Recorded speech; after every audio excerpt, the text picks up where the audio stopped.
Alors Jean-Paul Lacombe, donc ça fait pratiquement 6 mois jour pour jour que la nouvelle direction a repris les destinées du club, qui était dans une situation plus que moribonde. Après 6 mois, le bilan, en tout cas vu de l'extérieur, paraît positif. On avait un pied dans la tombe. Le but était non seulement de ne pas y mettre le second, mais en plus de stabiliser et de redresser la situation. Nous pensons pouvoir être satisfaits des 6 mois à cet égard-là.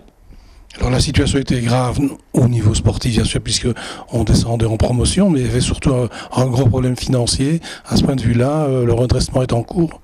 Nos supporters peuvent savoir qu'on a payé approximativement 500 000 € de dettes, qu'on a une série de plans d'appurement qui sont toujours en cours, et que par ailleurs nous mettons un point d'honneur à tenir chacun de nos engagements et à payer chacune des obligations à heure et à temps.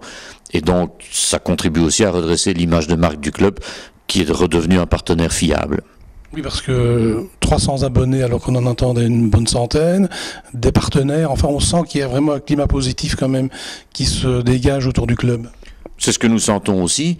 Nous avons travaillé pour cela et nous pouvons aussi compter sur la fidélité sans limite de toute une série de proches du club, les supporters qui sont effectivement extraordinaires, on le savait déjà, mais ils l'ont prouvé à nouveau pendant ces quelques mois, et également toute une série de partenaires, mais ça fait partie d'un travail d'équipe. Il suffirait qu'un des maillons de la chaîne soit plus faible, que le sportif, que le financier, que l'administratif ou que le commercial ne suivent pas, pour retomber dans des logiques qui sont moins positives, mais pour l'instant, tous les maillons de la chaîne se tiennent fermement.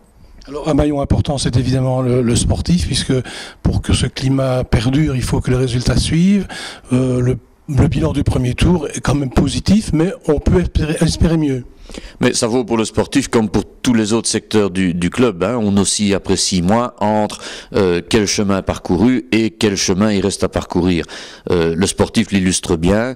On avait dit visons les 5 premiers, nous y sommes solidement, mais nous avons toujours les mains vides. On est à un souffle du podium, on est à un souffle de la deuxième tranche, mais si ça se termine aujourd'hui, on a les mains vides.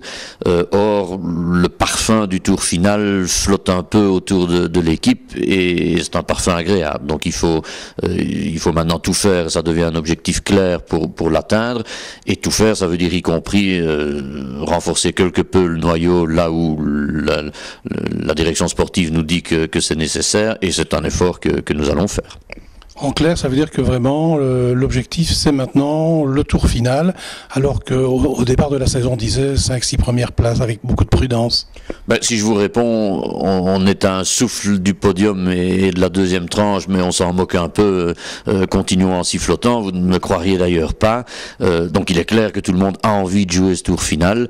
Maintenant, on ne plaque rien derrière cet objectif-là. Un tour final, ça reste un peu aléatoire et on verra ce qui peut en sortir. Mais je pense que tout le monde serait déçu si en fin de saison, on n'accroche pas le tour final. Tout le monde, y compris les joueurs. Et l'objectif à long terme ou à moyen terme, c'est toujours de retrouver, si possible, la division 2 dans les 5 ans. Je crois que c'était votre slogan à vous, la D2 dans 5 ans. On l'a adopté parce qu'il sonne assez bien et qu'il correspond à une croissance saine et raisonnable. Ça reste en gros l'objectif. Ça peut impliquer de sortir de promotion dès cette année. Ça peut impliquer que ce n'est pas une catastrophe de ne pas le faire. Mais je pense qu'on a vu des choses dans ce premier tour qui peuvent nous rendre raisonnablement ambitieux. Un autre problème, c'était l'école des jeunes, disséminée, un peu aussi, pas moribonde, mais en tout cas en difficulté. Le problème a été résolu, en tout cas de manière provisoire, mais pour un certain temps en tout cas. En tout cas, jusqu'à ce que le site de la rue de la Tonne soit disponible, ce qui implique certainement encore 2 ou 3 ans, puisque ça ne se fera pas facilement, nonobstant le fait que la ville de Liège tient jusqu'à présent scrupuleusement les engagements qu'elle avait pris à notre égard. Dans le monde idéal, le site que nous avons trouvé à Warem était à Saint-Walburge, et je pense que Gaëtan Glebet aurait déjà sa statue si on avait trouvé un site comme celui-là réellement à 500 mètres de là où habitent nos parents. Mais le choix que nous avions à faire, c'était rester à tout prix autour de Liège, mais dans des conditions, nos parents, les parents de nos jeunes l'ont vu pendant tout le premier tour, qui étaient détestables et indignes de notre rang, ou bien faire un petit effort kilométrique, mais trouver vraiment des installations qui, primo, rassemblent l'ensemble des forces vives du club et de l'école des jeunes, secundo, qui permettent effectivement, avec du synthétique, avec un cabinet médical, avec toute une série de choses réellement neuves, de pouvoir planter nos racines quelque part et de pouvoir réellement travailler sur l'ensemble d'une école des jeunes. Le conseil d'administration a fait un choix clair. Il y a une part de pari, mais nous pensons vraiment que c'est remettre à disposition de nos jeunes un outil exceptionnel et qui va nous permettre maintenant de travailler réellement dans de bonnes conditions. Et puis alors, 2012, c'est aussi l'année du 120e anniversaire, qui va remplacer la fête un peu gâchée, et même tout à fait gâchée du 100e.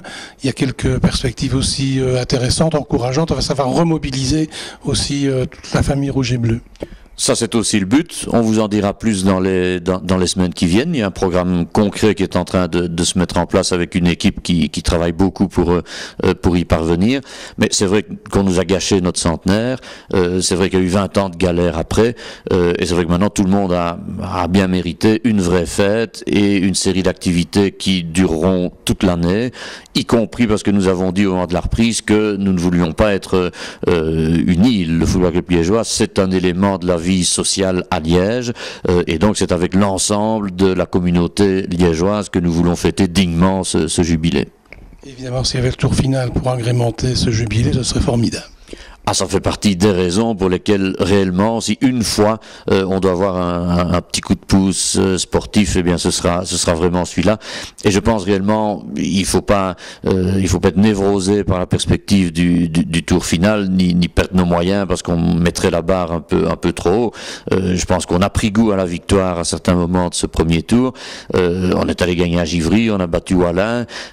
Tout ça a prouvé que nous avions notre place sur le podium et dans le top 3 de cette promotion. Et donc réellement, tentons d'amener l'équipe là où sa place se trouve, c'est-à-dire au bas mot au tour final.